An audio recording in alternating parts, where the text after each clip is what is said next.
고구려 왕조실록 700년 역사의 위대한 영웅들. 북방을 호령했던 강인한 나라, 700년의 역사를 이어온 위대한 왕국. 고구려. 그 찬란했던 역사의 중심에는 시대를 이끌었던 왕들이 있었습니다. 오늘은 고구려를 건국한 동명성왕부터 마지막 보장왕까지 28명 왕들의 이야기 속으로 함께 떠나보겠습니다. 모든 역사의 시작에는 위대한 영웅이 있죠. 고구려의 첫 페이지를 연 인물 바로 제1대 동명성왕 고주몽입니다. 동명성왕은 기원전 37년부터 기원전 19년까지 재위하며 고구려를 건국했습니다.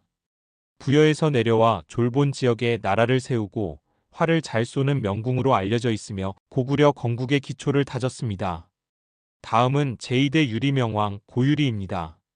기원전 19년부터 서기 18년까지 재위한 유리명왕은 동명성왕의 아들로 아버지가 남긴 부러진 칼 조각을 찾아 왕위에 올랐다는 설화는 유명하죠. 그의 주요 업적으로는 국내성으로 수도를 옮겨 국가의 기틀을 다진 것과 초기 부여와의 갈등 관계가 있었습니다. 이제 제3대 대무신왕 고무유를 만나보시죠. 서기 18년부터 서기 44년까지 재위했으며 위대한 무공의 신이라는 뜻의 이름을 가진 왕입니다. 유리명왕의 셋째 아들로 적극적인 정복 활동을 펼쳤습니다. 그의 재위 기간 동안 중요한 사건으로는 강력한 경쟁자였던 동부여를 정복하고 한나라의 낙랑군을 공격하며 고구려의 기상을 떨친 일이 있습니다. 우리가 잘 아는 호동왕자와 낙랑공주 이야기의 배경시대이기도 합니다. 네 번째 왕은 민중왕 고해색주입니다. 서기 44년부터 서기 48년까지 비교적 짧은 기간 재위한 민중왕은 대무신왕의 동생입니다. 재위 기간은 짧았지만 백성들을 위한 정치를 펼치려 노력했다고 전해지며 특히 홍수와 가뭄 시 백성 구휼에 힘썼다는 기록이 있습니다. 다음은 제5대 모본왕 고해우입니다. 서기 48년부터 서기 53년까지 재위한 모본왕은 대무신왕의 아들입니다. 그는 한나라의 북평, 어양 등을 공격하기도 했으나 성품이 포악하여 폭정을 일삼다 결국 신하에게 시해당하는 비극적인 최후를 맞이합니다. 고구려 초기 역사에서 빼놓을 수 없는 중요한 왕, 제6대 태조대왕 고궁입니다. 서기 53년부터 서기 146년까지 무려 93년간 재위하며 고구려의 기틀을 강력하게 다졌습니다. 그의 주요 업적으로는 동옥저를 정복하여 영토를 확장하고 중앙집권국가의 기틀을 마련한 것을 꼽을 수 있습니다. 또한 게르부 고씨의 왕위 독점 세습이 시작되는 중요한 변화를 이끈 왕으로 평가받습니다. 일곱 번째 왕은 차대왕 고수성입니다. 서기 146년부터 서기 165년까지 재위한 차대왕은 태조대왕의 동생입니다. 형의 뒤를 이어 왕위에 올랐으나 안타깝게도 폭정을 행하다 결국 신하명림답부에게 시해당합니다. 제8대 신대왕 고백고는 서기 165년부터 서기 179년까지 재위했습니다. 신대왕 역시 태조대왕의 동생으로 형들의 뒤를 이어 혼란한 전국을 수습하고 국정을 안정시키려 노력했습니다. 그의 재위 기간 중 중요한 일은 명림답부를 국상으로 등용하여 정치를 보좌하게 한 것과 한나라의 침입을 좌원해서 격퇴하며 승리한 것입니다. 이제 고구려가 한 단계 더 발전하는 시기를 이끈 왕을 만나봅니다. 제9대 고국천왕 고난무는 서기 179년부터 서기 197년까지 재위했습니다. 신대왕의 아들인 그는 고구려 발전에 큰 획을 그었는데 가장 큰 업적은 바로 진대법 실시입니다. 흉년에 백성들에게 곡식을 빌려주고 추수기에 갚게 하는 이 구휼 제도는 백성들의 생활 안정에 크게 기여했습니다. 또한 왕위 계승을 형제 상속에서 부자 상속으로 바꾸는 중요한 변화를 이끌어 왕권 강화와 부족적 전통 약화에 기여했습니다. 열 번째 왕은 산상왕 고현우입니다. 서기 197년부터 서기 227년까지 재위한 산상왕은 고국천왕의 동생입니다. 형의 뒤를 이어 왕위에 올랐으며 그의 재위 기간 중 주요 사건은 환도성으로 수도를 옮긴 것과 당시 중국의 혼란기 삼국시대의 공손씨 세력과의 갈등 및 협력 관계를 맺으며 주변 정세에 대응한 것입니다. 제11대 동천왕 고우이건은 서기 227년부터 서기 248년까지 재위했습니다. 산상왕의 아들인 동천왕 시기, 고구려는 큰 위기를 맞게 됩니다. 바로 중국 위나라 광구검의 대대적인 침입을 받아 수도 환도성이 함락되는 등 큰 피해를 입었습니다. 하지만 끈질기게 저항하여 국토를 회복했으며 서안평 점령을 시도하기도 했습니다. 다음은 제12대 중천왕 고연불입니다. 서기 248년부터 서기 270년까지 재위한 중천왕은 동천왕의 아들로 아버지 대의 전쟁 이후 국가를 재건하고 내정을 안정시키는 데 힘썼습니다. 제13대 서천왕 고양로는 서기 270년부터 서기 292년까지 재위했습니다. 중천왕의 아들인 그는 숙신음루의 침입을 격퇴하는 등 국방을 강화하는 데 주력했습니다. 안타까운 이야기를 가진 왕도 있습니다. 제14대 봉상왕 고상부는 서기 292년부터 서기 300년까지 재위했습니다. 서천왕의 아들인 봉상왕은 사치와 폭정으로 민심을 잃었습니다. 또한 모용의 침입으로 국가가 어려움을 겪었으며 결국 국상창조리 등에 의해 폐위되는 비운의 왕입니다. 이제 고구려의 수건 사업을 해결한 위대한 왕을 소개합니다. 제15대 미천왕 고울불은 서기 300년부터 서기 331년까지 재위했습니다. 봉상왕의 조카인 그는 소금장수 을불로 숨어 지내다 왕위에 오른 극적인 스토리를 가지고 있습니다.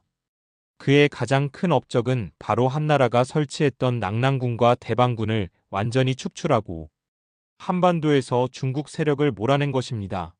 이는 고구려 영토 확장의 큰 전환점이 되었습니다.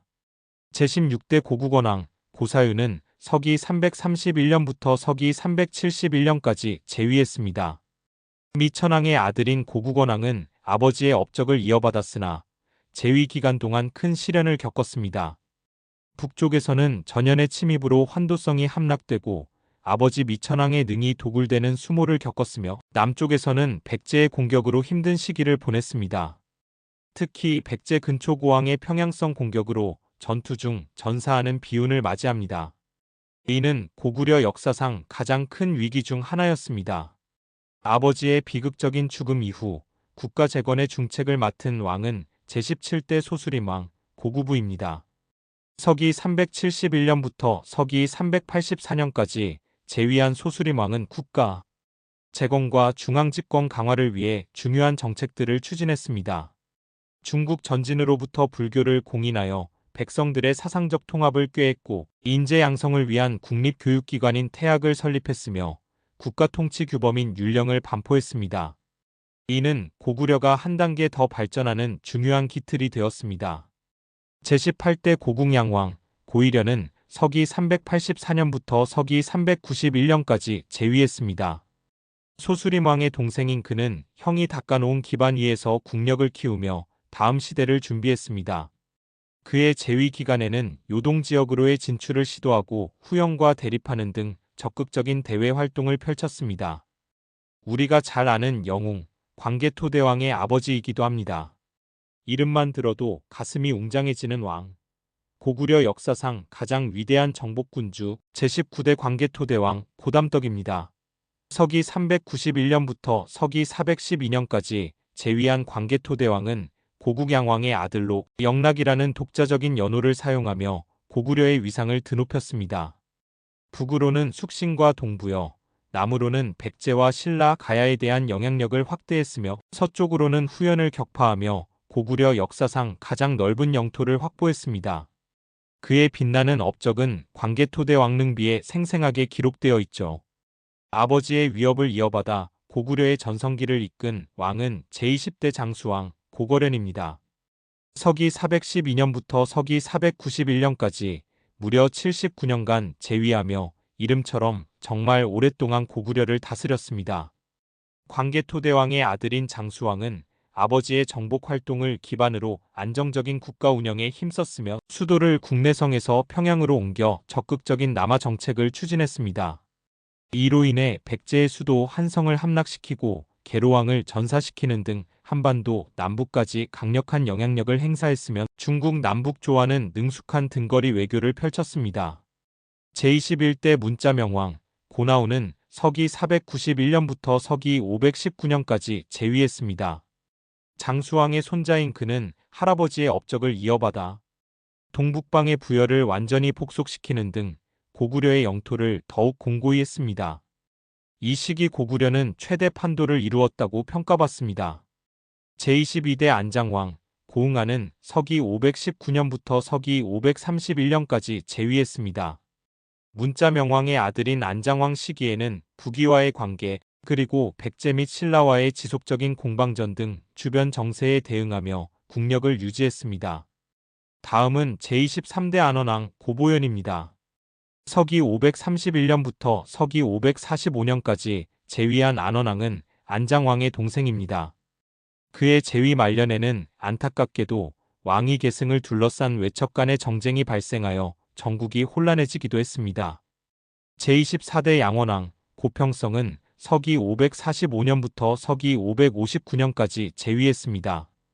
안원왕의 아들인 양원왕 시기에는 백제와 신라의 연합공격, 즉 나제동맹의 공격으로 한강 유역을 상실하는 등 국력이 다소 약화되는 모습을 보입니다.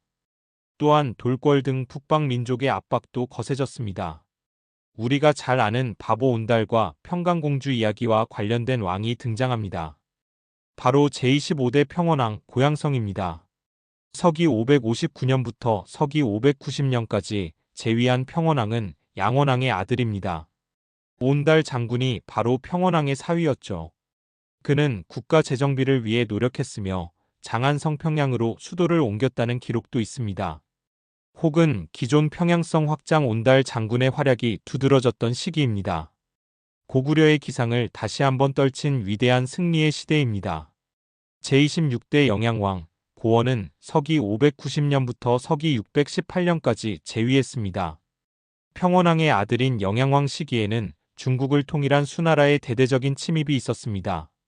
특히 612년 수양제의 백만대군이 쳐들어왔을 때 을지문덕 장군이 살수에서 대승을 거둔 살수대첩은 고구려의 위대한 승리였습니다. 이 고구려-수 전쟁의 여파로 수나라는 결국 멸망하게 됩니다. 제27대 영유왕 고건무는 서기 618년부터 서기 642년까지 재위했습니다. 영양왕의 이복동생인 영유왕은 수나라에 이어 등장한 당나라에 대해 온건적인 외교 정책을 펼쳤습니다.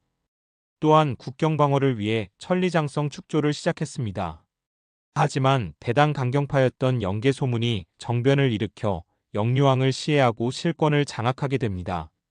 고구려의 마지막 왕, 제28대 보장왕 고장입니다. 서기 642년부터 서기 668년까지 재위한 보장왕은 영유왕의 조카로 영계소문에 의해 왕으로 옹립되었습니다. 그러나 실권은 영계소문에게 있었으며 그의 집권기 동안 당태종의 침입을 안시성 전투에서 막아내는 등 항쟁을 이어갔습니다. 하지만 영계소문 사후 내부 분열까지 겹치면서 결국 나당연합군의 공격으로 수도 평양성이 함락되고 서기 668년 고구려는 700여 년의 역사를 마감하게 됩니다. 비록 역사의 뒤안길로 사라졌지만 광활한 영토를 개척하고 독자적인 문화를 꽃피웠던 고구려. 그리고 그 중심에 있었던 28명의 왕들. 그들의 이야기는 오늘날 우리에게 많은 것을 생각하게 합니다. 고구려의 강인했던 정신과 찬란했던 역사를 기억하며 오늘 영상은 여기서 마무리하겠습니다.